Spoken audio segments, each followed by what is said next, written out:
성경 말씀 디모데후서 2장 9절을 찾겠습니다. 디모데후서 2장 9절 읽겠습니다. 복음으로 말미암아 내가 죄인과 같이 매이는 데까지 고난을 받았으나 하나님의 말씀은 매이지 아니하니라. 그러므로 내가 택함 받은 자들을 위하여 모든 것을 참으면 그들도 그리스도 예수 안에 있는 구원을 영원한 영광과 함께 받게 하려 함이라.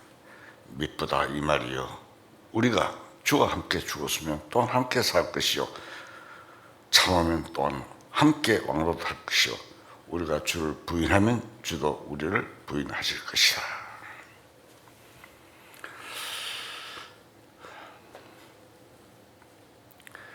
우리는 왕이 되기 위해서 고난의 길을 걸어야 된다고 성경에서는 말씀하고 계십니다.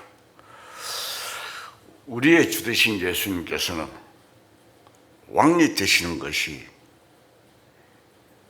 쉽게 되는 것이 아니었습니다. 예수님도 마태복음 4장에 보면은 사탄은 예수님에게 자기를 향해서 절을 하면 이 천하의 모든 것을 다 넘겨준다고 했습니다. 주님께서 주야로 40일 동안 금식하고 시험을 받은 내용입니다.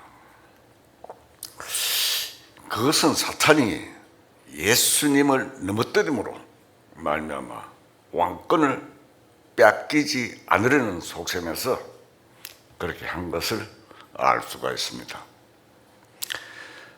사탄은 우리가 잘 알듯이 본래 루시퍼라는 천사로 하나님을 대적하다 쫓겨난 자였습니다.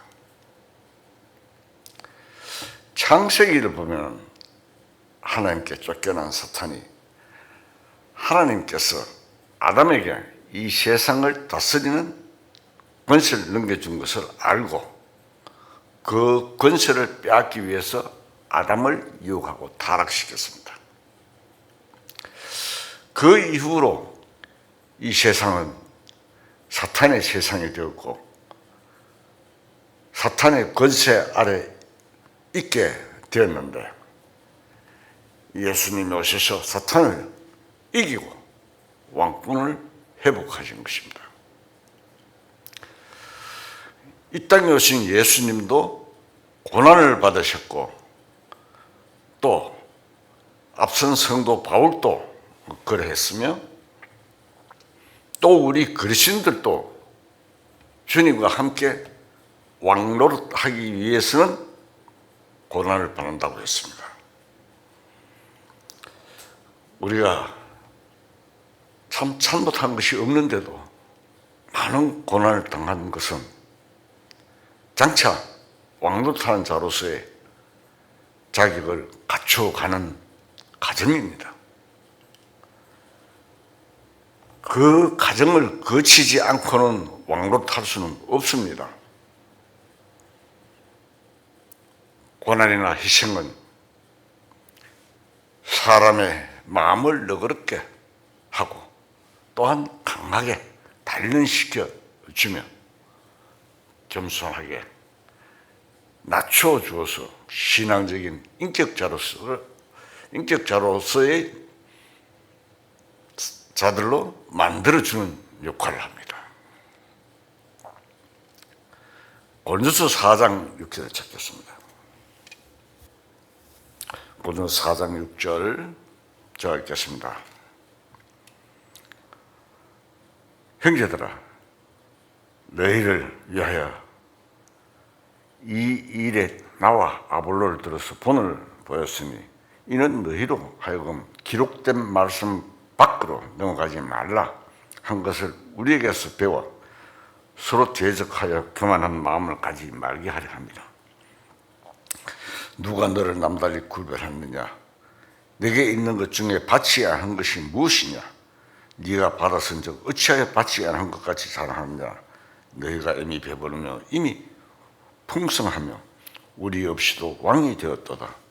우리가 너희와 함께 왕노릇하기 위하여 참으로 너희가 왕이 되기를 원하노라. 말씀을 보면은 바울이 원하는 것은 고린도 교회 신자들과 다 같이 참으로 함께 왕노릇하는 것입니다. 이런 참으로 왕노릇하기 위해 사도 바울이 지금까지 그런 생애를 고린도 교회 신자들도 본받기를 원하는 마음에서 하는 말입니다. 그런데 문제는 우리가 구원을 받았지만 이 세상에서 왕노릇 해보려고 하는 데 있습니다. 고린도 교회 신자들은 문제가 많았습니다. 나는 아볼로에게, 나는 게바에게, 나는 바울에게, 나는 그리스도에게 속한다고 말하면서 분쟁을 일으키고 또 누구를 앞세워가지고 그 사람을 치켜 올리면서 자기를 높이는 마음이 있었습니다. 결국은 자기가 왕노릇하고 싶은 생각이 있었던 것입니다. 에베소 교회 모습입니다. 에베소 교회는 분쟁이 일어났잖아요. 나는 아볼로에게, 게바에게, 바울에게, 그리스도에게. 그래 하면서 계시록 1장에 보면 그런 말씀이 나오죠. 처음 사랑을 버렸기 때문에 촛대를 옮긴다. 우리의 마음속에는 왕이 하나씩 다 들어앉아 있습니다. 그 왕은 바로 뭡니까? 사탄입니다. 아담이 타락했을 때 아담의 마음속에는 왕이 되고 싶은 마음이 자리를 잡고 있습니다. 아담이 타락했을 때. 그렇기 때문에 누구든지 높이 되고 싶은 마음 또는 육신적으로 행복해지고 싶은 마음, 잘 되고 싶은 마음, 이런 것들이 전부 다 왕이 되고 싶은 마음에서 온 것입니다. 아무리 비천한 가운데 있다고 할지라도 인간의 마음은 왕의 자리에 앉아 있습니다. 그렇기 때문에 시기하고 투쟁하며 생존 경쟁이 있는 것입니다. 고린도 교회 신자들은 고린도가 특별히 아덴과 함께 철학의 도시니까 철학적인 사고방식 속에서 지식을 자랑한다든지 아니면 그들이 가진 바 여러 가지를 자랑합니다. 그래서 자기들이 다른 사람보다 좀 우월하고 특별한 사람처럼 처신하는 것입니다. 우리에게 어떤 재능이나 특별한 것이 있다고 할지라도 아무것도 자랑할 수 없지만 사람의 심리는 그걸 자랑하고 싶은 마음이 있습니다. 그것이 바로 왕노릇하고 싶어하는 마음입니다. 얼굴이 잘난 사람은 얼굴 자랑하고 또 손재주가 있는 사람은 또 그것을 자랑합니다. 그것은 왕의 보좌가 자기 마음속에 있기 때문입니다. 어떤 사람들을 보면 자기 얼굴이 잘났다고 말을 못하고 나 얼굴이 못났기 때문에 하고 이렇게 반대로 이야기하는 사람들 많이 봅니다. 자기 얼굴 자랑하는 거예요. 우리 그리스도인들은 주님이 오시면 주님과 함께 모두가 같이 왕노릇할 사람들입니다. 약속을 받은 사람입니다. 그렇지만 현재 우리가 아무렇게나 살면서 고난이나 시련 겪지 않고 왕이 되고 싶어 한다면 그것은 안 됩니다. 성경하고 맞지 않는 것입니다. 바울이 말한 대로 그리스도와 함께 죽었으면 그와 함께 살고 고난을 참으면 그리스도와 함께 왕노릇한다고 했습니다. 고난과 역경을 통해서 우리들은 왕이 되는 자질을 갖춰가는 것입니다. 인간 속의 임금 세자들도 자손인 세자들도 그냥 왕이 되는 것이 아닙니다. 육신적으로도 보면 굉장한 훈련을 받고 교육을 받고 하더라고요. 그런데 하물며 우리가 주님과 함께 영원한 왕노릇을 하는 자들입니다. 4년, 5년, 100년이 아닙니다. 영원한 왕노릇을 하기 위해서는 고난과 열매를 통해서 우리들은 왕이 되는 자질을 갖춰야 하는 것입니다. 누가복음 19장 15절을 찾겠습니다.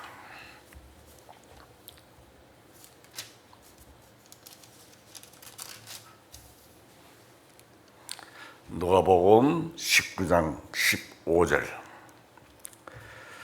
기인이 왕위를 받아가지고 돌아와서 은하를 준 종들이 각각 어떻게 장사하는지 알고자 하여 그들을 부르니 그 첫째가 나와 이르되 주인이여 당신의 한 문화로 10문을 남겼나이다.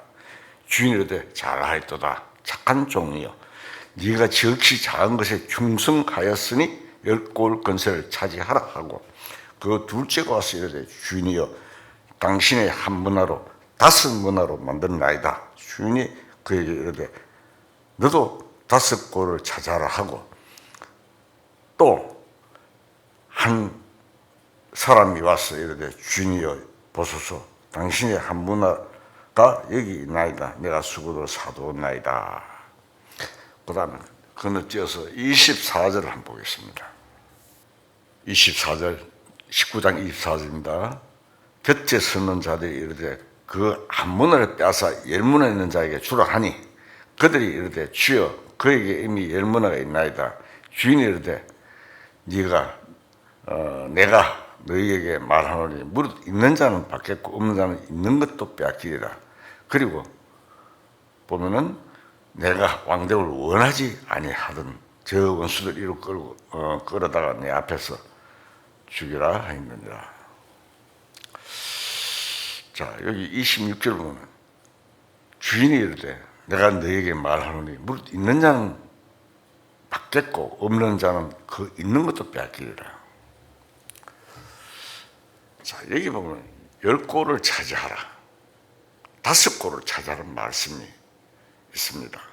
또 10문화를 남겼다, 5문을 남겼다라는 말씀도 있습니다.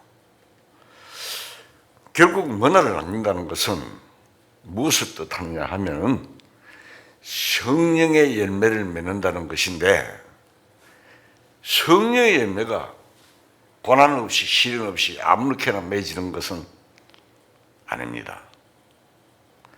맺을 수는 없는 것입니다. 우리가 자칫 심한 고통을 당할 때 언젠가 때가 오리라는 믿음은 없고 절망 상태에 빠져버립니다. 이제는 하나님이 나를 버리셨다는 식으로 완전히 절망하여 함부로 살아가는 경향이 있습니다. 우리 그리스도인에게는 반드시 주님의 약속이 있는 자입니다. 약속이 있습니다. 우리한테는 이 성경 안에는 많은 약속이 있고 때라는 것이 있습니다. 때를 따라 돕는 은혜를 얻기 위하여 은혜에 보답해 담대히 나아갈 것이니라. 히브리서 4장 16절 한번 봅시다.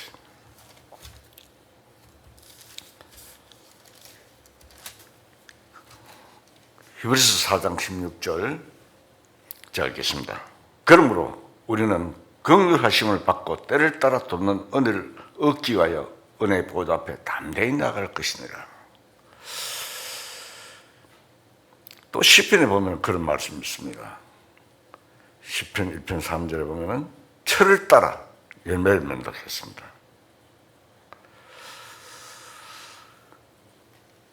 가을철이 오기 전에는 추수가 없습니다. 반드시 여름이라는 더운 날의 과정을 지나고 거치고 난 다음에 가을이 와야만 열매를 맺고 추수를 할 수 있습니다. 우리의 신앙생활에도 때가 있습니다. 고난의 때가 있고 죽을 때가 있고 사는 때가 있고 힘을 때가 있고 거둘 때가 있습니다. 전도서 3장 1절에 보면은 범사에 기한이 있고 천하 만사가 다 때가 있다, 이렇게 기록되어 있습니다. 그런데 때가 오기 전에 우리는 못 견디고 포기해 버린다든지 절망에 빠진다든지 해서 그 때를 놓쳐버리는 경우가 허다합니다. 그래서 큰 손해를 많이 봅니다. 하나님께서는 구원받은 백성의 머리털까지 다 세신다고 말씀하셨고 눈동자같이 보호하신다고 말씀하셨습니다. 우리가 환난을 당하거나 시련을 당할 때 절대 버리지 않는다는 말씀입니다. 레위기 26장 44절을 보겠습니다.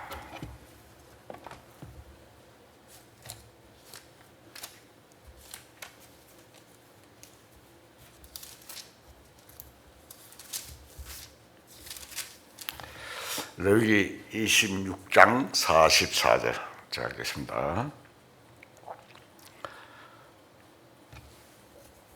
그런즉 그들의 원수들의 땅에 있을 때 내가 그들을 내버리지 아니하며 미워하지 아니하며 아주 멸하지 아니하고 그들과 맺은 내 언약을 폐하지 아니하리니 나는 여호와 그들의 하나님 됨이니라. 내가 그들의 하나님이 되기 위하여 민족들이 본 앞에서 애굽 땅에서부터 그들을 인도하여 낸 그들의 조상과의 언약을 그들을 위하여 기억하리라. 나는 여호와니라. 자, 이 기록의 말씀을 보면 하나님이 이스라엘 민족을 버리지 않는다고 말씀하셨습니다. 맞죠? 절대 하나님이 버리지 않는다. 왜냐, 그들을 위하여 기억하리라. 나는 여호와다. 자, 고린도서 13장에 한번 봅시다. 10장 13절. 고린도서 10장 13절. 자, 읽겠습니다. 사람이 감당할 시험밖에는 너희가 당할 것이 없나니 오직 하나님을 믿으사 너희가 감당하지 못할 시험당함을 허락하지 아니하시고 시험당할 점에 또한 피할 길을 내사 너희로 능히 감당하게 하시느니라. 자, 약속의 말씀들이 이렇게 있습니다. 말씀대로 감당하지 못할 시험당함을 허락지 아니하신다 그랬어요. 시험당할 점에 또 피할 길을 주신다는 말씀이 기록되어 있지 않습니까? 우리에게 이러한 모든 약속이 있습니다. 하나님께서는 은혜를 베푸실 때 아무 때나 함부로 막 주는 것이 아닙니다. 하나님이 주신 은혜는 때를 따라서 돕는 은혜입니다. 우리에게 어떤 은혜가 오려고 할 때는 먼저 그 앞에 반드시 어떤 어려움이 있습니다.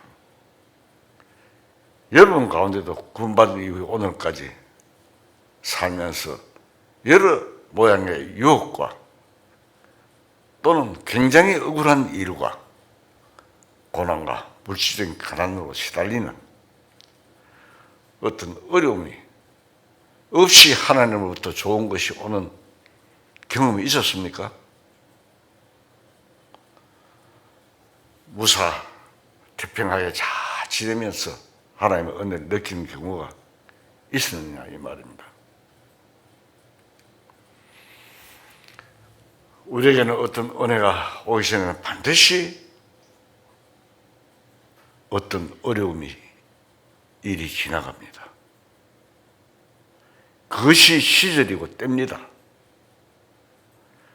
그 시절이 지나가지 않으면 때가 올 수가 없습니다. 앞선 성도들은 아무리 고통스러운 상황에서도 그때가 있다는 것을 확실히 믿었습니다.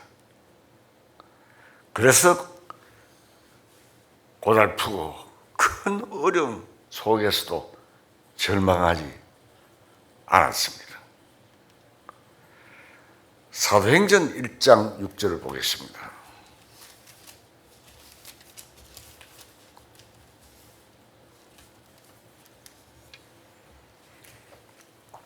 사도행전 1장 6절 제가 읽겠습니다. 그들이 모였을 때 예수께 여쭈어 가로되 주께서 이스라엘 나라를 회복하심이 이때니까 하니 이르시되 때와 시기는 아버지께서 자기 권한에 두셨으니 너희가 알 바 아니요 오직 성령이 너희에게 임하시면 너희가 권능을 받고 예루살렘과 온 유대와 사마리아와 땅끝까지 이르러 내 증인이 되리라 하시니라. 자, 예수님 당시에 유대인들은 심지어 예수님의 제자들과 예수를 믿고 따르는 사람들까지도 그들이 믿는 구약의 예언대로 이스라엘을 가장 이상적인 국가로 만들어주는 메시아를 기다리고 있습니다. 아직도 기다리고 있어요. 예수님이 죽은 자 가운데서 부활하신 이후에 감람산에 오셨을 때 그들은 예수님께 이스라엘 나라를 완전히 회복시켜서 이상 국가를 건설해 주는 때가 바로 지금이 그때인가 질문을 했습니다. 그들은 한결같이 성급했습니다. 그때 예수님의 답변이 바로 뭐라 그랬습니까? 때와 시기에 관한 너가 알 바 아니다 하시면서 정말 동문서답격으로 말씀하셨습니다. 성령이 너희에게 임하시면 너희가 권능을 받고 예루살렘과 온 유대와 사마리아 땅끝까지 이르러 내 증인이 되리라 고 답변하십니다. 너희가 알 바 아니다는 말은 아직 그때가 아니라는 뜻입니다. 성령이 오셔서 주님이 성천하시고 난 다음에 열흘 만에 오순절에 성령이 오셨잖아요. 그 성령이 오셔서 복음이 전파되어 이 세상에 많은 영혼들이 구원을 받은 다음에 예수님이 오시면 그때가 온다는 뜻입니다.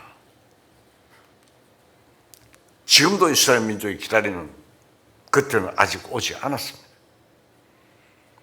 예수님의 재림의 첫째 목적은 이스라엘 국가의 구출입니다. 이스라엘의 영광스러운 국가로 복구됩니다. 세계의 나라 중에 수도가 되는 것입니다. 이제 멀지 않아서 이 복음의 시대가 끝이 납니다. 은혜의 때가 끝이 납니다. 마냥 이렇게 세상이 세월이 흘러가는 것이 아닙니다. 때가 있습니다. 이 복음의 시대가 끝이 나고 예수님이 재림을 하십니다. 예수님의 제자들은 그것을 몰랐던 것입니다. 하나님께서는 하루가 천년 같고 천년이 하루 같으니 별 문제가 아니지만 인간적으로 보면 천년이란 먼 미래사를 모를 일입니다. 베드로후서 3장에 보면은 천년이 하루 같다고 되어 있습니다. 성령이 임하셔서 그 권세로 말미암아 온 세계에 복음이 전파된 후에 그때가 오는 것입니다. 그것이 하나님의 계획입니다. 그래서 우리는 아무리 힘든 어려움을 당해도 큰 난관에 부딪혀 괴로움이 있어도 지금 당하고 있는 고통 속에 그 순간순간이 바로 무엇인가 알기 위해서 지나가는 시절이라는 것을 알아야 됩니다. 그 시절을 거치지 않으면 내 앞에 준비된 은혜 때가 오질 않습니다. 법칙입니다. 밤이 되고 나면 낮이 되듯이 반드시 여름이 지나고 가을이 되어야 추수가 되듯이 은혜 때가 아무렇게나 오지를 않는 것입니다. 때를 따라 돕는 은혜이므로 앞서간 성도들은 엄청난 환난 속에서도 우리가 상상을 초월하는 그런 어려운 환난 속에서도 하나님 앞에 기다리면서 때가 반드시 올 것을 알고 믿음의 신앙생활을 하였습니다. 오늘날 우리 그리스도인들도 주님의 얼굴을 어떻게 배웠고 주님 안에서 교제하면서 살아갑니까? 우리도 역시 현재의 마음의 상태가 문제입니다. 그리스도의 얼굴에 있는 하나님의 영광을 아는 빛을 우리 마음에 비추셨느니라. 고린도후서 4장 6절 한번 보겠습니다.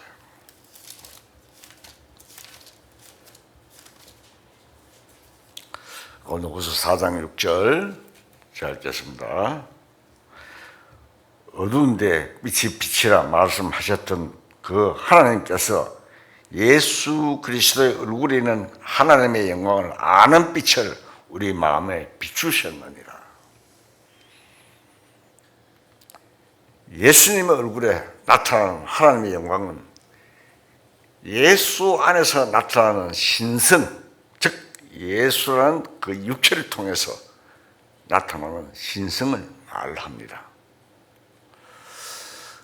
우리가 구원을 받았을 때 주님이 고맙고 감사해서 참 어쩔 줄 몰랐던 때가 있었습니다. 밤낮으로 찬송을 부르고 감사하고 그때 우리는 마음속에 예수님의 얼굴에 나타난 하나님의 영광과 사랑을 경험을 했습니다. 우리도 역시 주님을 눈으로 본 것은 아니지만 성경을 읽어보면 우리의 구원받은 감정과 앞선 성도들과 같은 것을 경험한 사실을 알 수가 있습니다. 성경을 봐서도 알고 찬송가를 부를 때도 먼저 찬송가 속에 이분은 거듭난 분이 작사를 했구나 하는 것을 알 수가 있잖아요. 이 성경은 모두가 디모데서 3장에 보면은 영감으로 기록이 되어 있습니다. 성경 그냥 아무렇게나 기록된 것이 아니고 성령의 감동으로 영감으로 기록되어 있는 것이 성경입니다. 우리가 신앙생활 속에서 때로는 마음이 깜깜할 때가 있습니다. 마음이 캄캄하고 답답한 그 순간은 마치 주님의 얼굴을 돌이키고 외면하는 것 같습니다. 그러면 그 순간에 내 마음 속에는 어둠이 찾아옵니다. 즉 마음이 어두운 거기에는 항상 사탄이 있습니다. 예수님도 시험을 받았듯이 우리에게도 시험의 때가 있는데 시험에는 틀림없이 그 주위에 어두움의 그림자가 있습니다. 에베소서 4장 26절을 보겠습니다. 분을 내어도 죄를 짓지 말며 해가 지도록 분을 품지 말며 마귀에게 틈을 주지 말라. 자, 비가 오거나 곡식이 자란다거나 바람이 부는 모든 자연의 순환도 하나님의 빛 가운데서 돌아가고 있는 것입니다. 산천에 물이 흐르고 나뭇가지들이 자라나고 새들이 나뭇가지에 둥지를 틉니다. 그러한 모든 것도 하나님의 은혜를 나타내시기 때문에 가능한 것입니다. 마태복음에도 보면 하나님이 해나 비를 악인과 선에 골고루 주신다고 했는데 이 모든 자연계 속에 하나님의 사랑이 반영되어서 그렇게 되는 것을 말했습니다. 하물며 우리 구원받은 사람, 하나님의 자녀가 된 사람, 그런 난 사람이야 더하지 않겠습니까? 그래서 난 그날부터 우리는 어린애로 태어나서 어머니가 항상 어린애를 지켜보는 것과 마찬가지로 하나님의 시선 앞에서 살고 있습니다. 하나님께서 그렇게 말씀하셨습니다. 언제나 지켜보시고 보호하시는 하나님이십니다. 그러나 어떤 시련을 당하거나 어려움을 당할 때 연단시키는 과정에서 마음이 답답하고 캄캄하게 되는데 그러한 때 사탄이 시험을 하는 것입니다. 우리가 생각할 때에는 마치 하나님이 떠나신 것 같고 버리신 것 같은 그런 마음이 들 때가 있다 이 말입니다. 그러나 거기에는 틀림없이 어떤 의미가 있습니다. 마음이 답답하고 캄캄하고 괴로워도 그 과정이 우리에게는 틀림없이 필요합니다. 그 과정이 필요하다 이 말입니다. 그것이 때로는 우리를 낮추시는 주님의 방법이고 우리를 단련식 하시는 방법이기도 합니다. 금과 은은 풀무불에 기록이 되어 있죠. 그런 과정을 통해서 우리들이 단련되어 가는 것이며 믿음이 더해져 가는 것입니다. 우리가 자칫 잘못 생각하면 그런 과정에서 믿음이 약화될 가능성이 있습니다. 빛이 없고 주님과 나 사이에 교제가 없는 것이 주님의 얼굴이 가리워진 것입니다. 우리 마음에 주님과 교제가 없다면 마음에 감사가 없는 것입니다. 즉 믿음이 식어지면 감사가 사라집니다. 내 마음속에 구원받은 형제 자매가 원망스럽고 또 몹시 싫어하고 있다면 마음에 감사가 있을 수 있겠습니까? 만약 그러면서도 마음에 감사가 있을 수 있다면 그것은 거짓 감사입니다. 문제를 마음에 묻어놓고 주님 앞에 감사할 수는 없습니다. 요한일서에도 보면은 빛 가운데 행한다는 것은 마음에 묻어놓았던 죄를 하나님 앞에 털어놓는 것을 말합니다. 그 죄를 빛 가운데 털어놓아야만 그 순간 마음의 감사가 다시 소생하는 것입니다. 그것이 내가 주님의 빛 가운데 있게 되는 것입니다. 주님이 일부러 얼굴을 돌리시는 것이 아닙니다. 주님이 멀리 떠나 계시는 것이 아닙니다. 내 자신 스스로가 돌아앉아 있는 것입니다. 우리는 어떤 죄 때문에 누구와의 이해관계 때문에 우리 마음에서 감사가 없어집니다. 이러한 사실들을 우리는 알아야 합니다. 너무 심한 고통이나 환난, 괴로움 속에서 심지어 정말 하나님이 계시다면 내가 왜 이럴 수 있느냐고 하나님을 의심하는 경우도 있습니다. 유명한 앞선 전도인도 옥에 갇혀서 24시간을 방송을 통해서 방송을 하니까 하나님을 의심하고 했던 내용들 자기가 간증하는 내용을 들었습니다.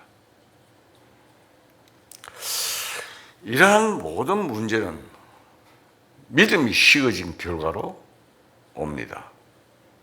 이 믿음은 구원받은 믿음이 아니고 구원받은 이후에 주님을 향해서 가져야 할 믿음입니다. 계속 믿음이 성장합니다. 욕심이 많은 사람도 감사했을 수 없습니다. 내 속에서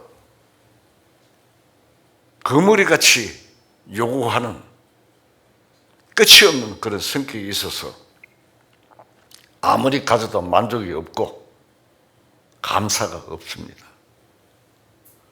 디모데전서 6장 7절을 보겠습니다. 우리가 세상에 아무것도 가지고 온 것이 없음에 또한 아무것도 가지고 가지 못하리니 우리가 먹을 것과 입을 것이 있은즉 족한 줄로 알 것이니라. 자, 성경에 보면 분명히 말씀하고 있습니다. 먹고 마시는 것이 있은즉 족한 줄로 알라고 했습니다. 바울은 빌립보에서 내가 자독하기를 배웠다 말했습니다. 바울은 비천함에 처할 줄도 알고 풍부함에 처할 줄도 알아. 가난하면 가난한 대로, 부하면 부한 대로 감사할 수가 있었습니다. 바울은 옥중에 있으면서도 바울과 실라는 감사 찬송을 불렀습니다. 팔에 쇠고랑이 차이고 발에도 쇠고랑이 차여서 옥중에 복음 전하다가 잡혀서 옥중에 그렇게 매여 있었는데도 바울과 실라가 찬송을 불렀어요. 우리 같으면 부를 수 있겠습니까? 하나님 말씀 전하고 하나님을 위해서 일했는데 내가 왜 이런 옥에 갇히냐?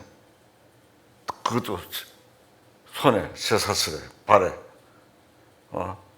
쇠사슬을 묶여가지고. 근데도 찬송 부르니까 어떻게 됩니까? 난리가 났죠. 옥이 지진이 나고 다 팔다리 다 풀리고.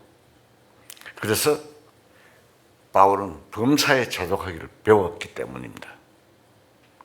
우리가 바울과 같을 수는 없겠지만 우리 마음속에 감사가 없어진 지 오래되었다면 그건 문제가 있는 것입니다. 욕심이 많아서 채워지지 않거나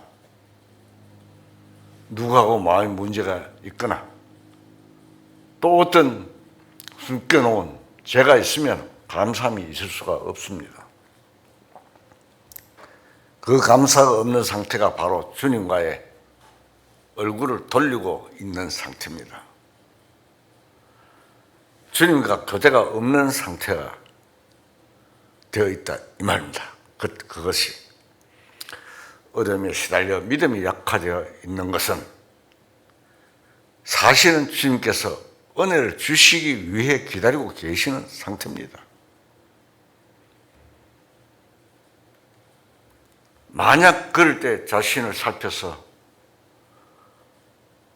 그러한 죄라든가 남과 시부야에서 불쾌한 감정이 있으면 그 문제를 해결해야 합니다. 어떤 사람들은 성경을 제멋대로 해석해 버린 경우가 있습니다. 심지어 자기가 예수라 큰일 날 소리를 하고 있는 사람도 있어요.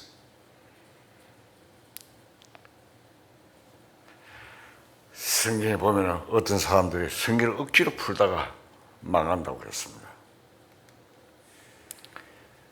성경을 자기께로 풀어서 얘기하는 사람들의 말을 들어주면 신이 나서 자기가 뭐 신령하고 거룩한 것이나 되는 것처럼 떠드는데 그것은 전부 자기 영혼을 자기 멋대로 경영하는 사람입니다.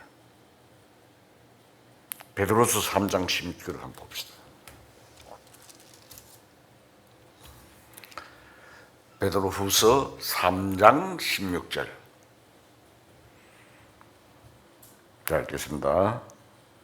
또 그 모든 편지에도 이런 일이 관하여 말하였을 때 그 중에 알기 어려운 것이 들어있으니 무식한 자들과 굳세지 못한 자들이 다른 성경과 같이 그것을 억지로 풀다가 스스로 멸망에 이르느니라. 그래서 사탄에게 넘어가 버린다. 후에 문제가 생기면 자신이 저질러 온 일 때문에 걱정하게 되고 괴로워하게 됩니다. 내 스스로가 주님을 떠나 있는 상태에서 일을 처리했기 때문입니다. 우리가 성경에 보면 가룟유다 이야기가 나오지요. 은 30에 예수를 팔 때만 해도 참 개선자온 것이 의기양양했습니다. 그는 나중에 어떻게 됐습니까? 사탄이 사로잡았던 마음을 놓아버리니까 예수님이 정죄되고 십자가에 못 박힌 것을 보는 순간에 예수님이 정죄되는 것을 보고 그 마음이 너무 고통스러우니까 목을 메고 곤두박질을 했습니다. 창자가 터지고. 그럴 때 사탄은 어땠습니까? 옆에서 박수를 치고 좋아했을 것입니다. 원수가 조롱하고 잘 때웠거나 하면서 비웃는 것입니다. 우리가 자칫 잘못하면 평생 근심하며 원수에게 희롱받습니다. 그 다음에는 자기 자신을 저주하고 자학하며 자포자기하게 됩니다. 조사하는 사람들 다 그렇잖아요. 그때 우리 원수 사탄은 조롱하고 박수치고 좋아하고 비웃을 것입니다. 에스겔 36장을 한번 봅시다.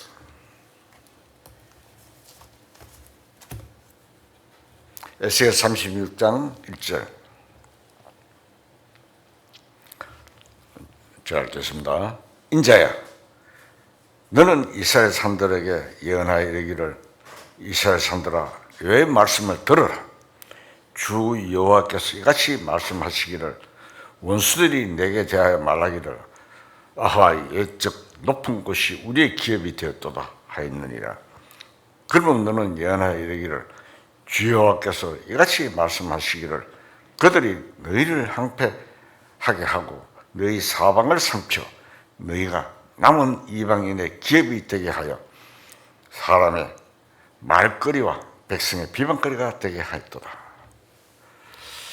자, 여기 보면 이스라엘 민족이 하나님께 죄를 지었을 때 어떻게 했습니까? 온 세계로 흩어졌고 예루살렘을 비롯한 이스라엘 땅은 황무지가 되고 이방인들이 그 땅에 들어와서 한패하게 만들었다는 말입니다. 이 기록의 말씀은 그 대적 원수들 비우는 상태가 된 것입니다. 신약시대 와서는 이스라엘 민족 대신에 교회에 해당되는 말씀입니다. 교회가 사탄의 침범에 의해서 타락하고 항무지가 된 상태를 말합니다. 이것을 개인적으로 보면은 우리가 신앙생활 속에서 원수의 조롱거리가 되고 하나님의 약속 아래 머물러 살면서 그 하나님의 기업을 누리는 터전이 없는 것을 말합니다. 마태복음에도 그런 말씀이 있잖아요. 땅을 기업으로 받을 것이니라. 이 땅이 없으면 우리가 신앙생활을 못합니다. 하나님 앞에 감사하면서 기쁘고 즐거운 마음으로 자유롭게 살아가는 생활이 없는 것입니다. 어떤 때는 죄를 짓고 어떤 때는 실망하면서 괴로워하는 것은 무엇을 말합니까? 그것은 기업을 잃은 상태입니다. 그 마음의 땅이 항무지가 된 것을 나타내는 것입니다. 우리가 믿음이 없어 걱정하고 괴로워하고 원망하는 것은 주님의 기업 안에 머물러 있지 않고 마음이 항무한 상태를 말합니다. 그럴 때 우리의 원수 사탄이 비웃는 것입니다. 그 내용을 지금 기록하고 있는 것입니다. 사탄이 하나님의 자녀가 된 구원받은 사람에게서 구원을 뺏을 수는 없습니다. 그렇다면 사탄이 무엇을 할까요? 걱정하고 괴로워하고 신앙생활 못하도록 마음의 즐거움을 기쁨을 뺏어버리는 것을 말하는 것입니다. 사탄은 그걸 노리고 있습니다. 그렇게 해놓고 사탄은 비웃고 박수를 보내는 것입니다. 그것이 2000년 동안의 교회 역사 속에 반복되어 오는 것입니다.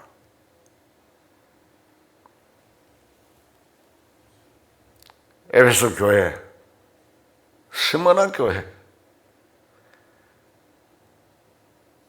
버가모 교회, 두아디라 교회 쭉 한번 보십시오. 어떻게 했습니까? 사대교회, 빌라델비아 교회, 라오디게아 교회, 이 교회를 우리가 보면 알 수가 있잖아요. 구원받은 사람답게 주님 앞에 감사하면서 신앙생활을 하는 것이 승리의 생활인데 마음에 감사가 없는 것은 패배하는 생활입니다.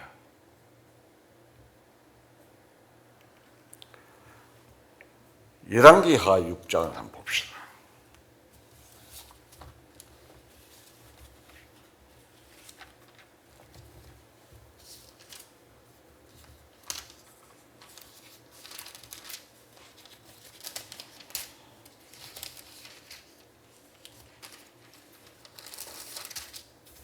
열왕기하 6장 15절. 자, 읽겠습니다. 하나님의 사람의 사환이 일찍 일어나서 나가보니 군수와 말과 병거가 성읍을 에워쌌는지라. 그의 사환이 엘리사에게 말하되, 아하, 내 주여, 우리가 어찌하리까 하니 대답하되, 두려워하지 말라. 우리와 함께한 자가 그들과 함께한 자보다 많은 일을 하고 기도하여 이르되, 여호와여, 원하건대 그의 눈을 열어서 보게 하옵소서 하니, 여호와께서 그 청년의 눈을 여시매 그가 보니 불말과 불병거가 산에 가득하여 엘리사를 둘러쌌더라. 자, 여기 보면은 엘리사를 따라다니던 게하시가 아람 군대들이 와서 둘러사는 것을 보고 탄식했을 때 하나님께서 게하시의 눈을 열어주심으로 천군 천사가 둘러사가 있는 것을 보았습니다.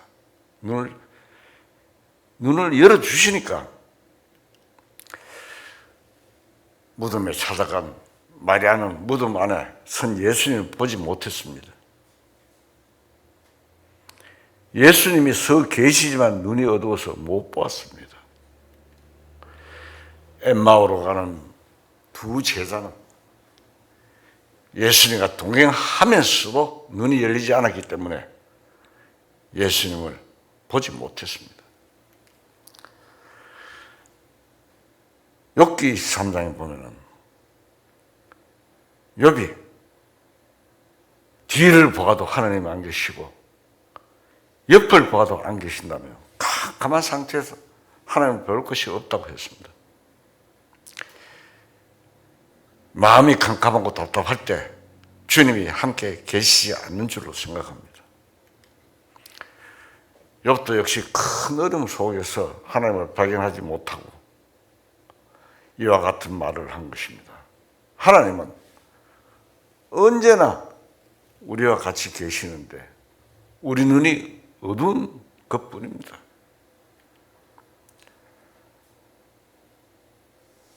마태복음 6장 22절 보겠습니다.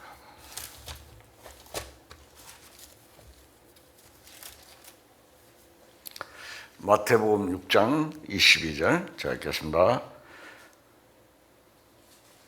눈은 몸의 등불이니 그러므로 내 눈이 성하면 온몸이 밝을 것이요 눈이 나쁘면 온몸이 어두울 것이니 그러므로 내가 있는 빛이 어두우면 그 어둠이 얼마나 더하겠느냐. 한 사람이 두 주인을 섬기지 못할 것이니 혹 이를 미워하고 혹 저를 사랑하거나 혹 이를 중히 여기고 저를 경히 여깁니다. 너희가 하나님과 재물을 겸하여 섬기지 못하느니라. 자, 물질을 하나님보다 더 사랑하면 뭐가 됩니까? 눈이 어두워져 버립니다. 돈을 사랑하는 사람 치고 신앙생활을 정상적으로 하는 사람이 없습니다. 돈을 사랑하는 마음을 가지고 하나님 감사합니다 하면서 생활하는 사람이 없다 이 말입니다. 물론 우리가 일상생활에서 돈이 있으면 편리하고 필요를 합니다. 그러나 하나님보다 더 사랑하면 안 된다 이랍니다. 그래서 제목을 하나님이 겸하여 섬길 수 없다. 재물을 사랑하는 것이 하나님보다 상 우상숭배입니다. 눈이 어둡기 때문에 사람과 만나지 못하는데 눈이 어둡기 때문에 하나님과 만나지 못하는데 무슨 감사입니까? 그래서 두 주인을 섬길 수 없다고 했습니다. 하나님은 그리스도인의 남편이십니다. 어떤 아내가 다른 남자를 좋아하면서 자기 남편에게 감사하고 좋아할 수 있겠습니까? 어떤 아내가 다른 남자를 좋아하면서 틀림없이 자기 남편 앞에 좋아하면은 자기 남편 앞에 자유함이 없습니다. 우리 그리스도인들은 아직 신부는 아니지만 그리스도의 신부의 반열에 설 사람들입니다.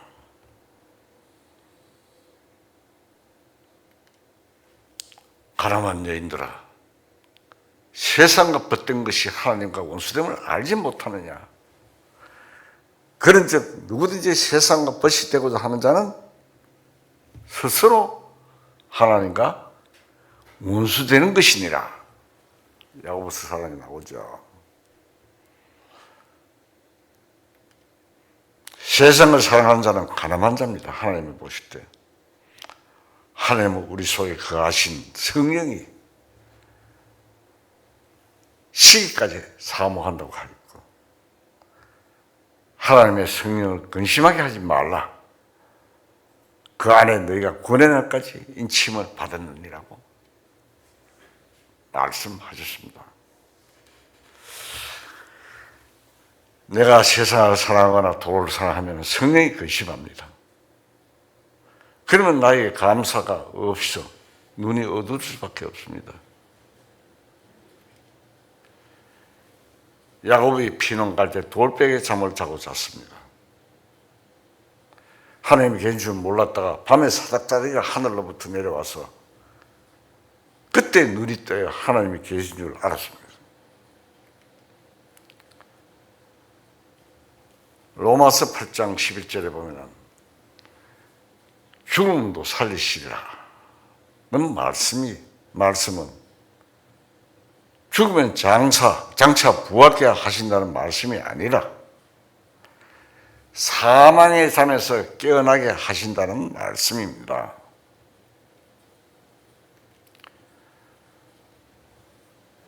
또 로마서 8장 12절 13절을 봅시다.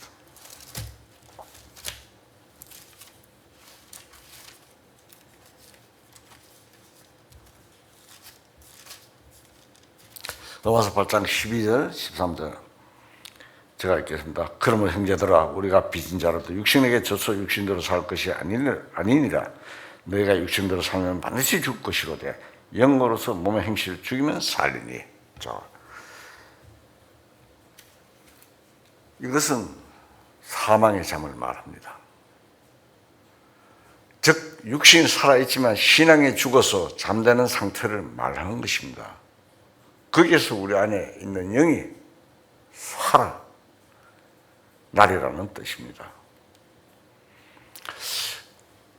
너희가 육신대로 사는 반드시 죽을 것이로되 영으로서 몸의 행실을 죽이면 살리니. 말씀대로 몸의 행실이 죽어야 영으로 말미암아 몸의 행실을 죽이면 사망의 잠에서 잠이 들지 않고 살아난다 이 말입니다. 로마서 8장 5절 한번 봅시다. 로마서입니다. 8장 5절 육신을 따르는 자는 육신의 일을, 영에 따르는 자는 영의 일을 생각하나니 육신의 생각은 사망이요 영의 생각은 생명과 평안이니라. 육신에 속한 사람은 살아있지만 실상은 죽은 것이나 마찬가지입니다. 분명히 구원받은 사람인데 마음에 이미 감사가 떠난 지 오래고 성경을 읽거나 설교를 들어도 아무것도 마음에 들어오지 않습니다. 그것이 사망의 잠을 자고 있는 것입니다. 우리는 돈을 하나님보다 더 사랑하지 않는가? 세상을 하나님보다 더 사랑하지 않는가? 자신을 살펴보아야 합니다. 우리도 간절한 마음으로 어두운 눈을 뜨게 해달라고 하나님 앞에 간절히 기도하고 매달리면 틀림없이 하나님은 그 기도를 들어주십니다.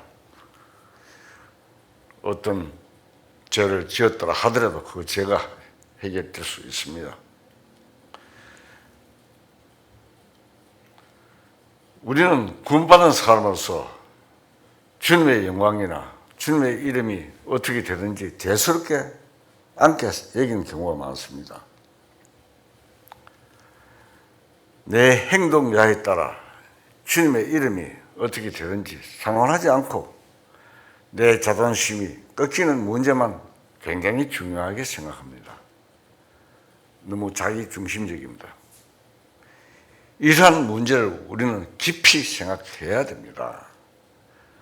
언제나 우리는 주님 중심으로 생각하고 주님께 들어진 삶이 무엇이며 내가 이렇게 사는 생활이 주님 앞에 어떻게 되는가를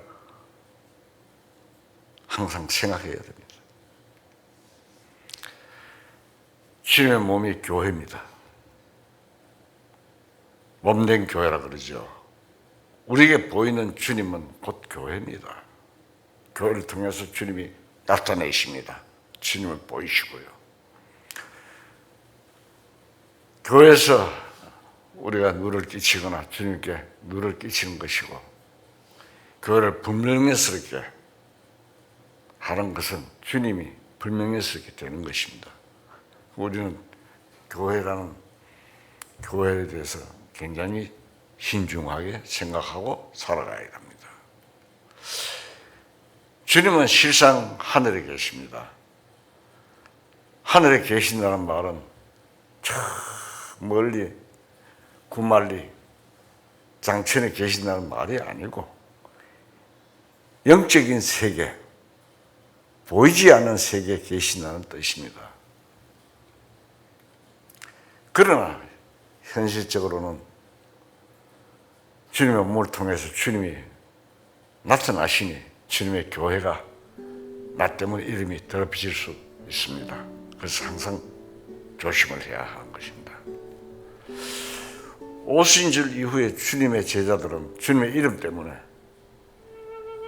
그렇게 많은 고통을 당했지만 주님의 이름 때문에 힘차게 용기 있게 살아갔습니다.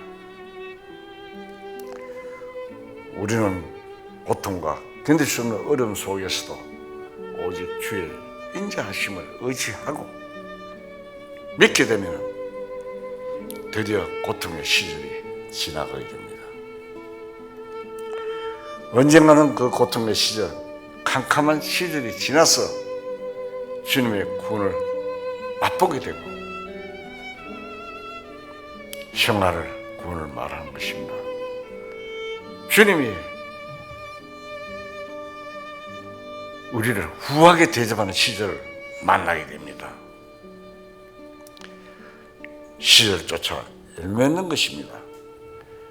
우리들도 아무리 어려운 고통과 시험과 환난 가운데서도 때를 따라 돕는 은혜 앞에 담대히 나아가야 할 것입니다. 다 같이 기도하시겠습니다.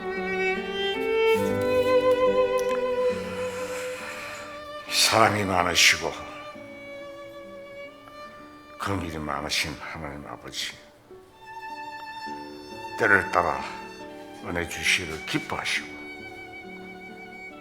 영광과 기쁨의 그날을 위하여 단련을 허락하심 감사하고 믿음이 식어지지 않고 매 순간마다 주님의 은혜로 사탄에게 넘어지지 말고 승리생활 할 수 있게 이끌어 주시옵소서.